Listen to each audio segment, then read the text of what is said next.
Here's the thing is we've built our dreams on a lie.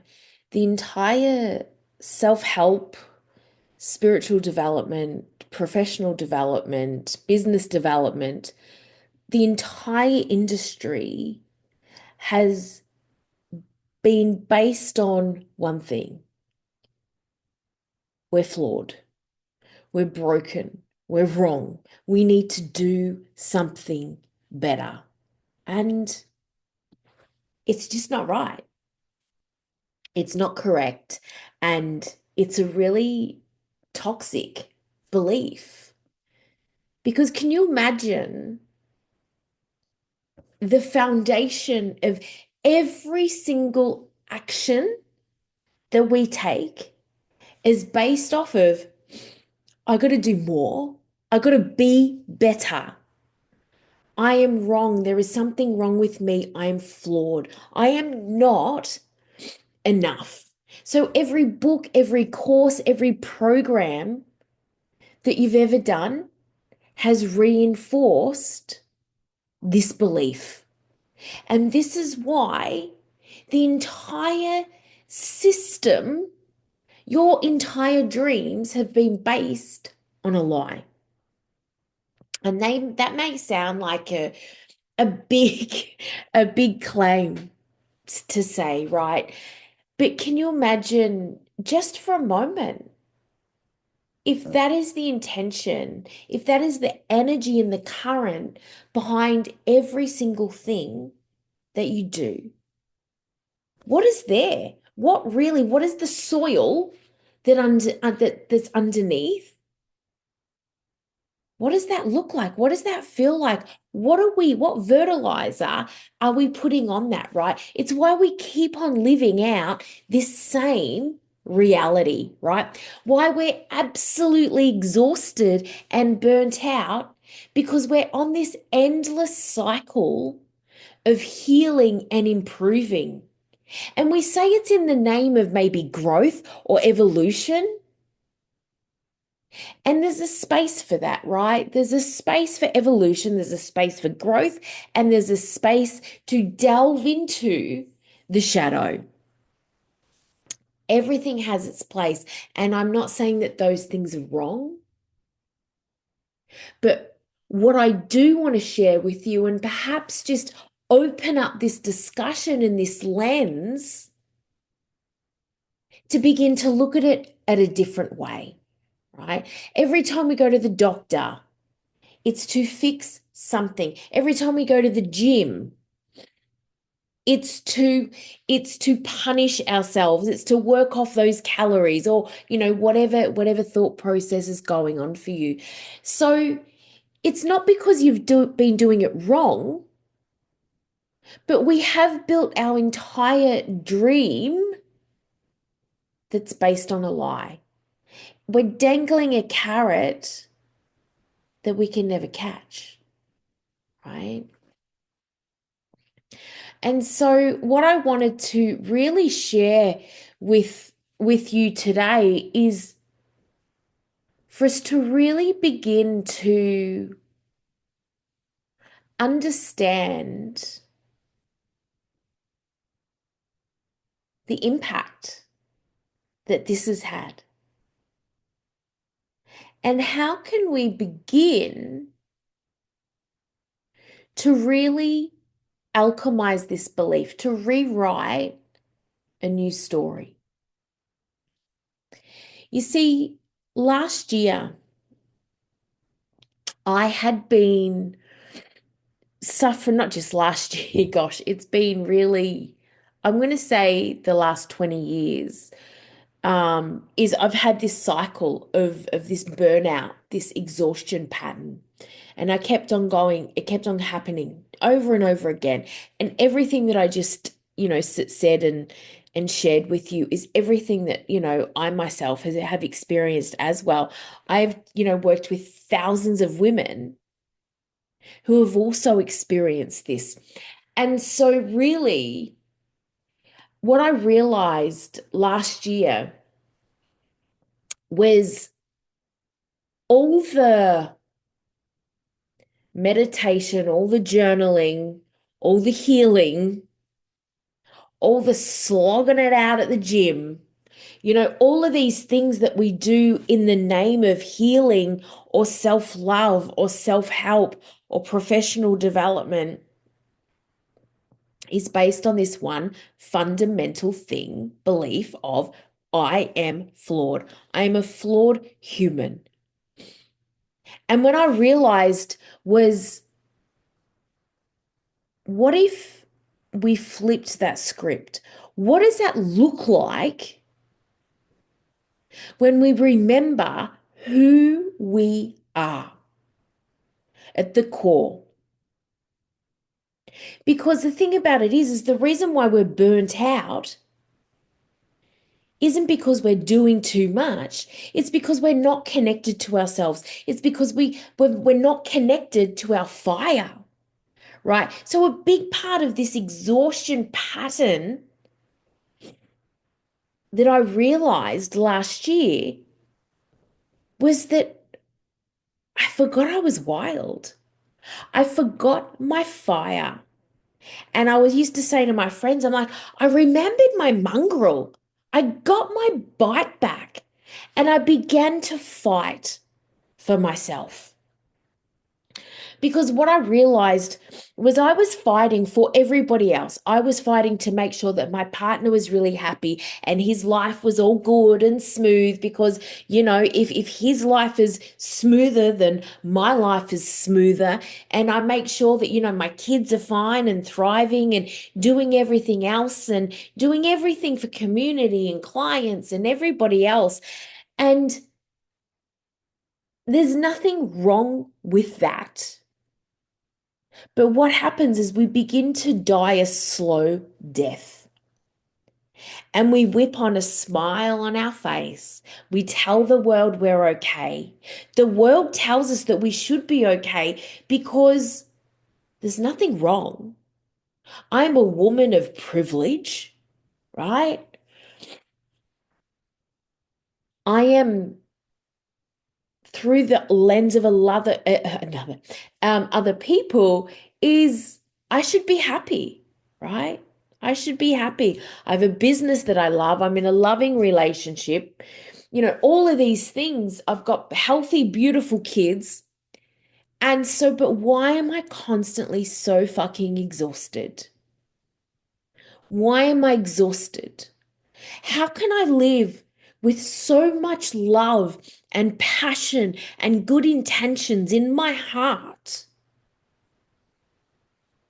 and everything still just feels so hard?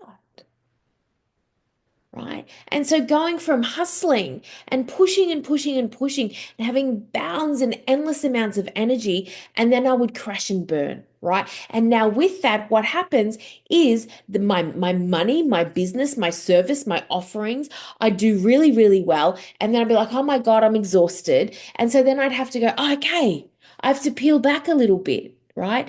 So it created this really extreme, this feast or famine in my business, in my life, in my energy, in my every single day, how I showed up for the world, right? But when I realized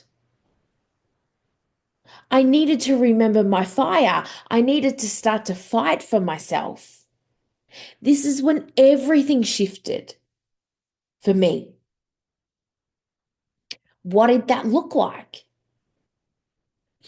I've been teaching embodiment for probably about 10 years.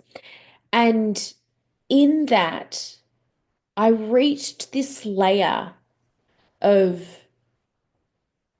embodiment that had to have a deep level of intimacy.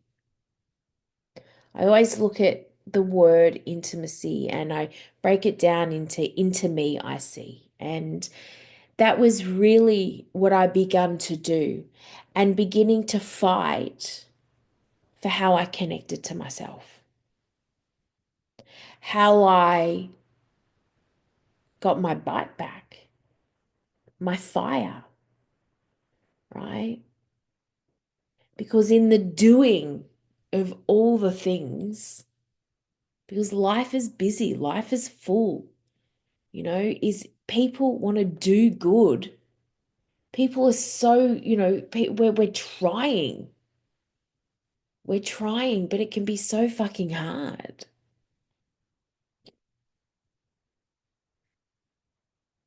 And so I went about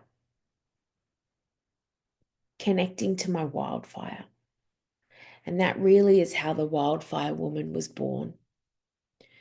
Because I realized that every single thing, every book, every course, every workshop that we do, it's in the name of fixing ourselves, healing something because we're broken. We're not broken. We're not flawed. We're not behind. This is just a construct that keeps us constantly chasing our tails. And it doesn't have to be that way. It doesn't.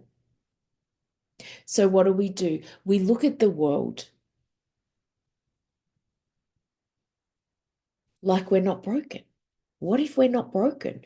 What if the pain that we feel, what if when we went to the gym in the mornings, we did it from a place of absolute love? What if we went for a walk, not because we had to burn calories, but because I want to feel the air on my skin, because I love myself, right?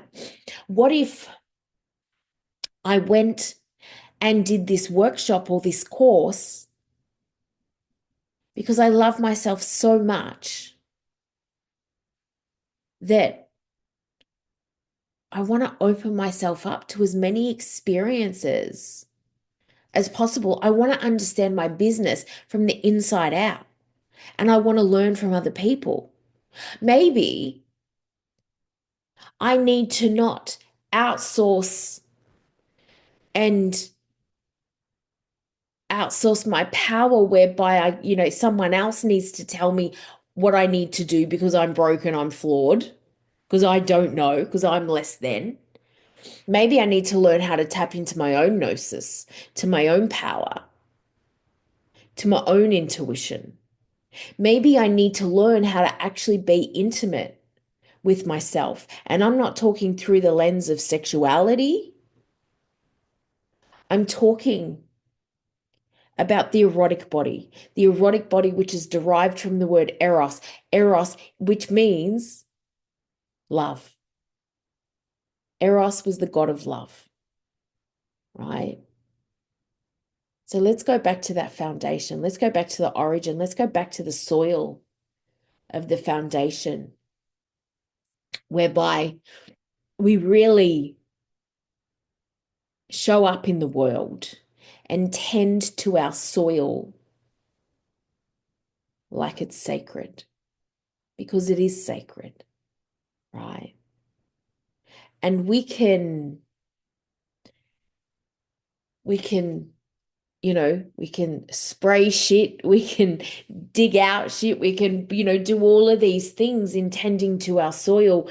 But really, the foundation of our soil is when we go out into the world, the undercurrent, the underbelly of every single action, every single thought, every single belief. Is it, I am broken, I am flawed? Am I wrong? Is there something wrong with me? Or is it from a place of love, acceptance? And what is the current? What is the aliveness saying to me right now? And living from a place of absolute trust. It's a completely different operating system. And that is largely, some of the biggest work that we begin to do inside my containers, and in particular Wildfire Rising, is switching the gears, because we don't realize how much we're operating in survival mode, even unconsciously, even when life is good, even when life is, kind of great. So many women are still living inside survival mode, and we don't even realize it. So if you're living and circling around in survival, or maybe it looks like I'm okay, I'm good, I've got just enough. Just enough isn't going to cut it, babe. Just enough is you settling for a life less than you deserve. That's the truth. So if you're ready to extract your brilliance, own your brilliance, remember your brilliance, remember why you're here, I urge you to do the Overflow era blueprint. It's completely free, takes about 15 minutes, and it will extract your brilliance. It's your soul mirror. It'll bring you back on track.